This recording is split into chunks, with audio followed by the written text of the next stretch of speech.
When we study electromagnetic theory, we introduce Lorentz Transformation and special relativity because the laws of electricity and magnetism are in agreement with special relativity. The equations of electricity and magnetism do not need to be changed or modified because of relativity. Now, this is different than classical mechanics where F equals ma has to be modified. So let's look at this. If you have not studied special relativity before, I'm going to derive the Lorentz transformations, which is what you see here, proposed by Lorentz here before the relativity theory of Einstein got proposed, and that was to explain the results of the Michelson-Morley experiment, that light appeared to be traveling independent of the observer. So let's look at special relativity. Albert Einstein, 1905. The first postulate is that the laws of physics are the same in all inertial frames. Now, an inertial frame is one which does not change its speed and direction. It's basically going in a straight line at constant speed. There's no acceleration. The second postulate is that the speed of light in vacuum is the same in all inertial frames. So we're going to look at two frames of reference. One we'll call the laboratory frame, which we'll be in, and our friend is in the moving frame, the K prime frame. Our coordinates are x and y, and our friend's coordinates are x prime and y prime. When the two origins are overlapped, let's let a light bulb go on and light travel down the x prime axes, and when it does that, we use the distance as velocity times time in each of the frames where we have the primed and the unprimed, but the speed of light stays the same since that's a constant. Then we'll square both of these equations, and that allows us to easily consider light traveling in a negative x or plus x direction. The minus sign gets squared and gives us positive. And we can write it in this form by subtracting. This is essentially saying 0 equals 0. This is reminiscent of a Pythagorean theorem where you have two things squared. Here you have the minus sign, but if you look at this thing with the plus sign, that's the length of the distance between O and P, and that's going to be the same in the xy frame and also the x prime y prime frame. The coordinates will be different, but when you use the Pythagorean theorem with the respective coordinates, they'll both agree that the length from O to P is the same. That's the hypotenuse that's in common to the xy triangle and also the x prime y prime triangle. Now we want x squared minus c squared t squared to be the constant or the invariant quantity, so we let y equal ict, where I is the square root of minus 1, then I squared is negative 1, and we have it.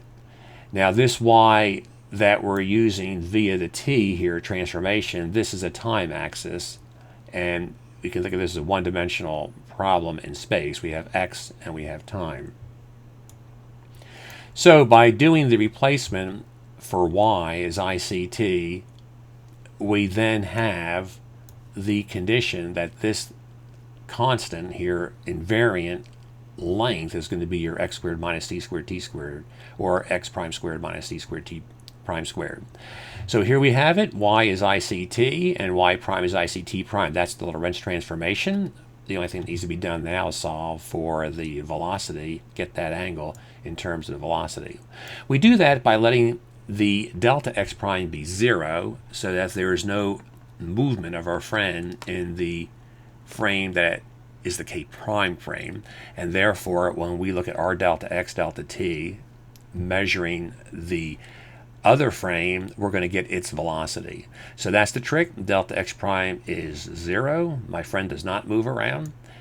And when I look at the simplification here, by taking the delta x prime, delta x cosine theta, I see delta t sine theta, set that equal to 0. Then when I solve for delta x over delta t, that is my velocity measurement of that moving frame. So let's do it. We have delta x cosine theta is equal to minus IC delta t sine theta. We divide by delta t, divide by cosine theta. We notice this is your tangent, and this is your velocity. The frame K prime is moving at velocity v, and tangent of theta is minus v over IC. We multiply top and bottom by I, and we get I squared in the denominator is a minus 1. The two negatives cancel, and we have this cute result.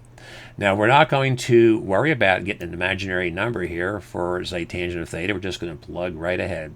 So this equation here that we had from before, we now have the relationship between the angle and the velocity. So we make this cute little triangle here where the tangent is I v over c, that's the opposite side, over the adjacent, here's 1.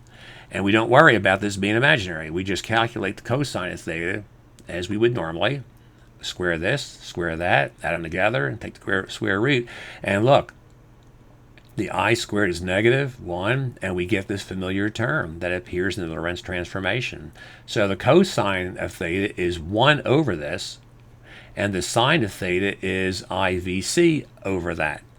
So when we do that over here, see, this is your x cosine of theta and ICT sine of theta.